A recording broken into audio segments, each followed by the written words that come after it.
My dear students, आज हम discuss करेंगे प्रिंसिपल्स ऑफ कंजर्वेशन बायोलॉजी और इसके कैरेक्टरिस्टिक्स, यानी किन असूलों पे काम करता है कंजर्वेशन बायोलॉजी, उनको आज हम डिस्कस करने वाले हैं। ठीक है, तो अब जो प्रिंसिपल्स हैं कंजर्वेशन बायोलॉजी के, इनको मैंने दो हिस्सों में डिवाइड किया है। First will be ethical principles and another will be scientific principles. Ethical का मतलब ये है कि हमें हमारी एक मॉरल ऑब्लिगेशन है। सेल्फ कॉन्शियस बीइंग्स, ह्यूमन जो है वो सेल्फ कॉन्शियस बीइंग्स है, तो उनको बाकी एनिमल्स की तरह एक ब्लाइंड आई टर्न नहीं करनी है टूवर्ड्स द बायोडाइवर्सिटी लॉस। उनको एक रेस्पॉन्सिबिलिटी लेनी है, उनके लिए एक नैतिक जिम्मेदारी है। तो वो प्रिंसिपल्स जो मॉरल्स के रिलेटेड हैं या फिर एथिक्स के रिलेटेड हैं, उनको हम एथिकल प्रिंसिपल्स के अंडर डिस्कस करेंगे, और बाकी जो साइंस के अंडर आते हैं उन उसूलों को हम बोलेंगे साइंटिफिक प्रिंसिपल्स। ठीक है, तो दोनों को हम डिस्कस करेंगे। तो चलिए पहले स्टार्ट करते हैं एथिकल प्रिंसिपल्स से। तो एथिकल प्रिंसिपल्स में सबसे पहला प्रिंसिपल, जो सबसे पहला उसूल है, जो सिद्धांत है, वो आप याद रखोगे कि बायोडाइवर्सिटी शुड बी प्रिजर्व्ड। देखिए, बायोडाइवर्सिटी में आपके बैक्टीरिया भी आते हैं, बायोडाइवर्सिटी में आपके प्लांट्स आते हैं, बायोडाइवर्सिटी में आपके एनिमल्स आते हैं, बायोडाइवर्सिटी में आपके फंजे आते हैं, बायोडाइवर्सिटी में और बहुत सारे किस्म के ऑर्गेनिजम्स आते हैं। तो इन सब को आप देख लीजिए, एक्सक्लूडिंग ह्यूमंस। ठीक है, ये सारे के सारे गैर जिम्मेदार हैं, उनको पता नहीं है कि अगर हम एक्सप्लॉइट करें अपने एनवायरनमेंट को, अगर बायोडाइवर्सिटी लॉस हो जाए तो उससे क्या होगा, they don't care about it. तो जो रेस्पॉन्सिबिलिटी है वो अल्टीमेटली आती है किन पे, ह्यूमंस पे, हम पे। So we are ethically bound to preserve the biodiversity, to conserve the biodiversity. That's why we should conserve the biodiversity. उसके बाद untimely extinction should be preserved. देखिए, speciation और extinction ये एक नॉर्मल प्रोसेस है। ये दोनों चीज़ें जो है ये नॉर्मल है, ये होती रहेंगी। ठीक है, स्पीशीज़ नई नई आएंगी, new species will be created, और स्पीशीज़ का लॉस भी हो जाएगा। लेकिन हम मे बी इसको रुका ना पाए। लेकिन हमें रुकाना क्या है, हमें रुकाना है अनटाइमली एक्सटिंक्शन। जो नॉर्मल एक्सटिंक्शन है उस पर हमारा कंट्रोल नहीं है, वो तो होगा ही होगा। लेकिन जो अनटाइमली एक्सटिंक्शंस हैं, जो ह्यूमंस की वजह से हो रहे हैं, because of over exploitation, because of deforestation, because of habitat destruction, because of human induced genetic diversity loss, उस वजह से जो एक्सटिंक्शन होता है उसको हमें बचाना है, क्योंकि वो हमारे कंट्रोल में है। सो अनटाइमली एक्सटिंक्शन को हमें बचाना है, ये एक प्रिंसिपल है, ये भी हमारी रिस्पॉन्सिबिलिटी है। Ecological complexity should be maintained.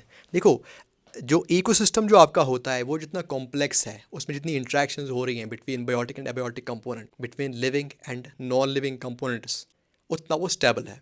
अगर आपने कहीं पे कोई लिंकेज तोड़ दी, आपने किसी इंट्रैक्शन पे हमला कर दिया, वो इंट्रैक्शन टूट गई, तो उससे जो इकोसिस्टम है वो लेस कॉम्प्लेक्स हो जाएगा, और जब वो लेस कॉम्प्लेक्स हो जाएगा वो लेस स्टेबल हो जाएगा। इसीलिए हमें क्या करना है, हमें इंश्योर करना है कि इकोलॉजिकल जो कॉम्प्लेक्सिटी है उसको हमें बचाना है, ये भी हमारी रिस्पॉन्सिबिलिटी है। Evolution should continue. हमने पहले ही कहा कि जो स्पीसीएशन होता है, इसके लिए एक ड्राइविंग फोर्स जो है, इट इज़ एवोल्यूशन। तो एवोल्यूशन का जो प्रोसेस है, इट शुड कंटिन्यू, ये भी कंटिन्यू होना चाहिए। और उसके बाद जो ये वाला प्रिंसिपल है, it states that biodiversity has an intrinsic value. वही बात जो मैंने पहले करी कि बायोडाइवर्सिटी, चाहे आप उसको यूज़फुल मानो न मानो, it has got its intrinsic value.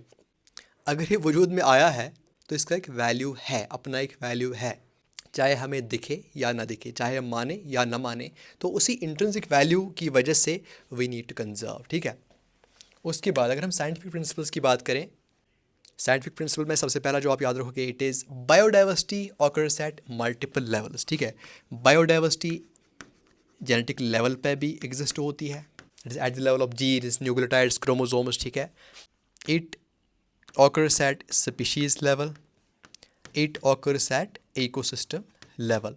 तो ये 3 लेवल्स पे एग्जिस्ट करती है, मल्टीपल लेवल्स पे एग्जिस्ट करती है। तो आप सिर्फ जेनेटिक लेवल पे कॉन्सेंट्रेट करोगे, इन दो को छोड़ोगे, फ़ायदा नहीं है। आप सिर्फ स्पीशीज़ पे कॉन्सेंट्रेट करोगे, बाकी जो ये 2 चीज़ें हैं इन पे कॉन्सेंट्रेट नहीं करोगे, फ़ायदा नहीं है। इकोसिस्टम पे आप फोकस करोगे, बाकी चीज़ों पे फोकस नहीं करोगे, फ़ायदा नहीं है। आपको सब चीज़ों पे फोकस करना है। तो इसी प्रिंसिपल से ये प्रिंसिपल निकलता है, landscape and ecosystem development are central to conservation. अगर आपको कंजर्वेशन करनी है बायोडाइवर्सिटी की, तब आपको जो लैंडस्केप्स हैं या फिर जो इकोसिस्टम्स हैं, उनकी जो कंजर्वेशन है वो भी आपको करनी है। क्योंकि इकोसिस्टम डाइवर्सिटी पे डिपेंड करता है species diversity, so they are inter related, ठीक है। उसके बाद human activity drivers biodiversity loss, ठीक है।